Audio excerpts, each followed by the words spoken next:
Alright guys, I wanted to make a quick video here kind of talking about our upcoming auction. Our auction is going to start during the NFL draft, which is April 25th. Probably about 2 hours into the draft, I think, is the way I have it scheduled. That way, if you're interested in the NFL draft, you can be watching it for a couple hours, and as it starts to wind down, we will start the restricted free agent auction. The restricted free agent auction is a little different than the regular free agent auction, and I will get into both of them next. They're similar, but they're just a little different, so I want to differentiate between the two so everyone knows exactly what's going on and why we're doing what we're doing.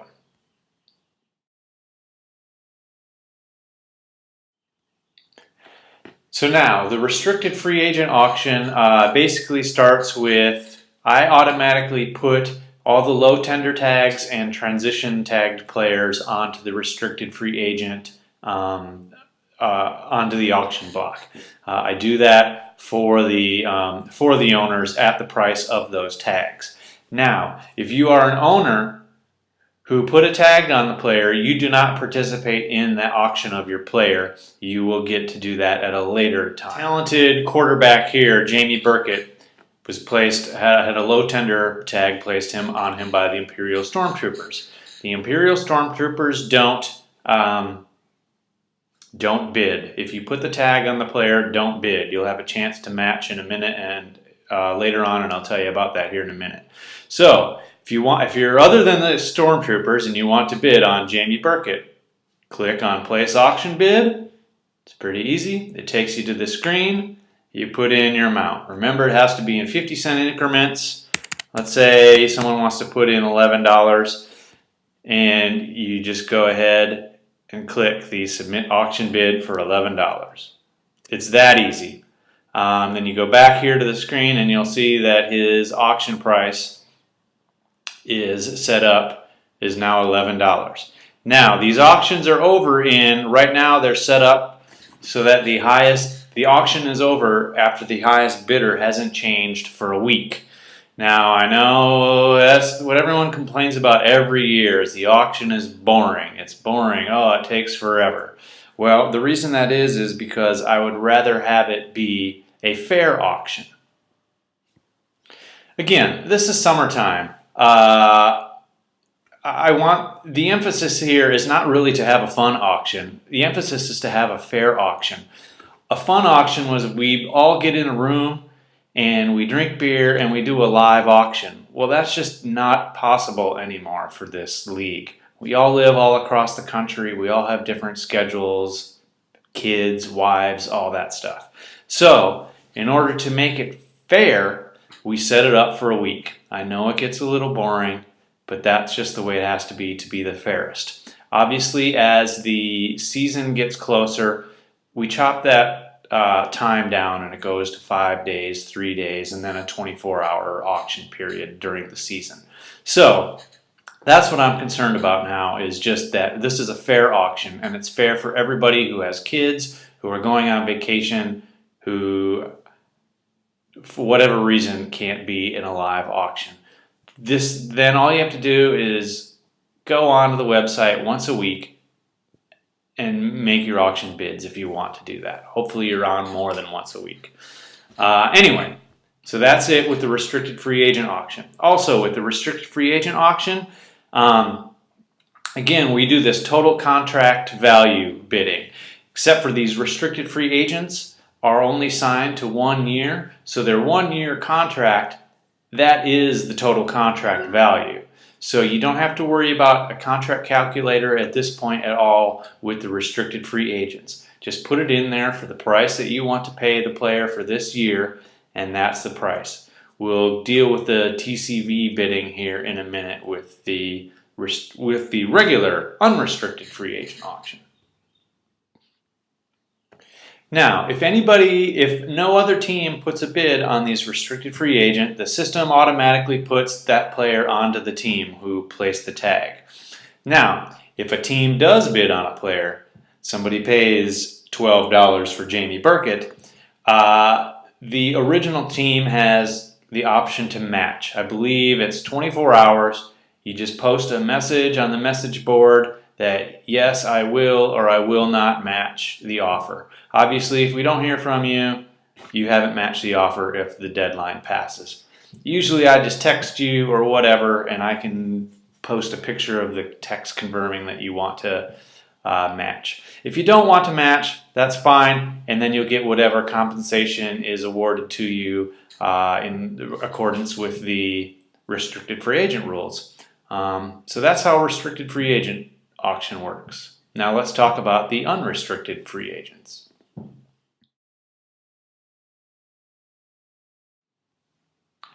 So again, we use this concept of the total contract value is what determines who wins the auction. So you're going to need to use the new contract calculator that we have this year, and I'll show you where that is in a second. Just as a reminder, 1-year contracts have no guaranteed money. That means there's a 0% of TCV as a cap hit. 2-year contracts are 10%, 3-year contracts are 15%, 4-year 20%, 5-year 25%. The only exception to that is if you restructure somebody, you can get them, their guaranteed money is 15% of that total contract value. Now to do this, you're going to need to use the contract calculator. As you see on the home page here, I've added a bunch of new tabs this year. Right here's the new contract calculator. You just go ahead and click on that. That brings up the calculator.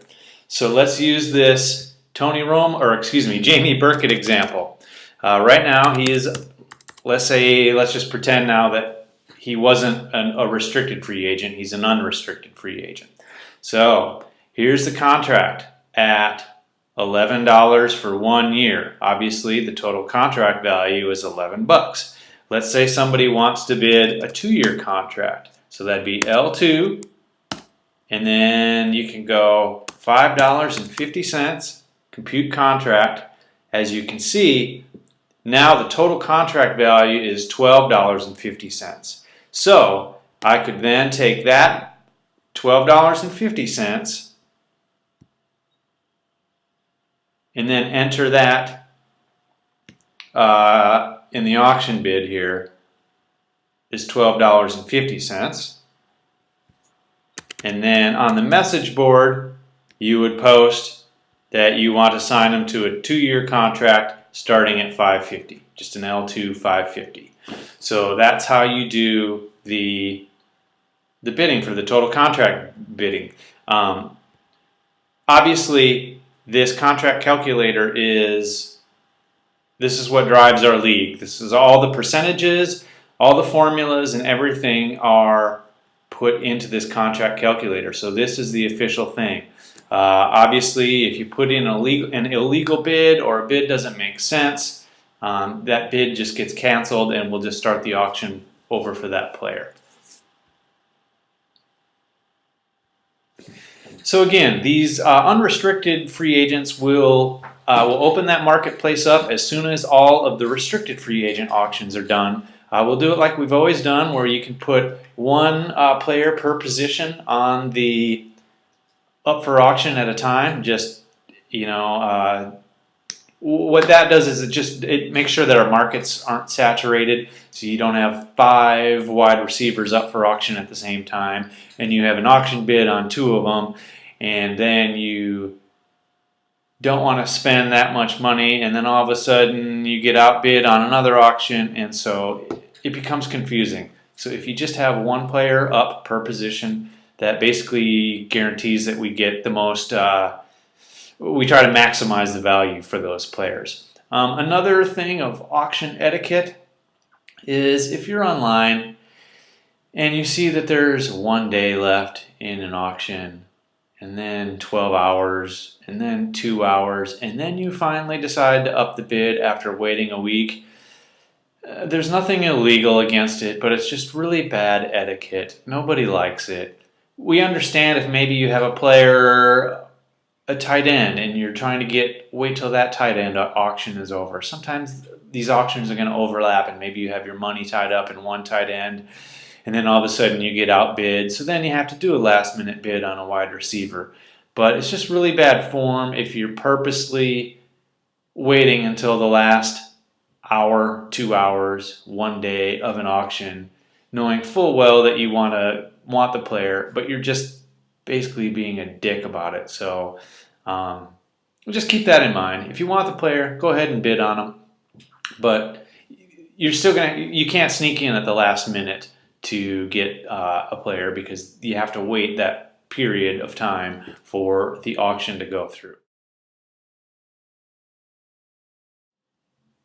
So these new guaranteed increasing guaranteed percentages for the longer contracts is a new concept this year.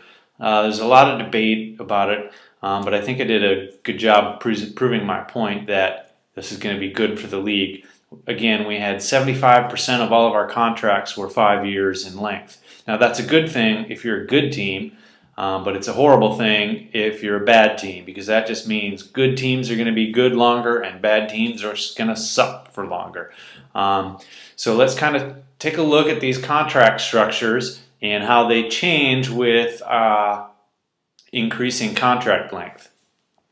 Go back and let's just check out an $8.50 year one contract. Compute it. Here it is. There's no cap hit at all for $8 for 1 year. Now let's take a look at it for 2 years.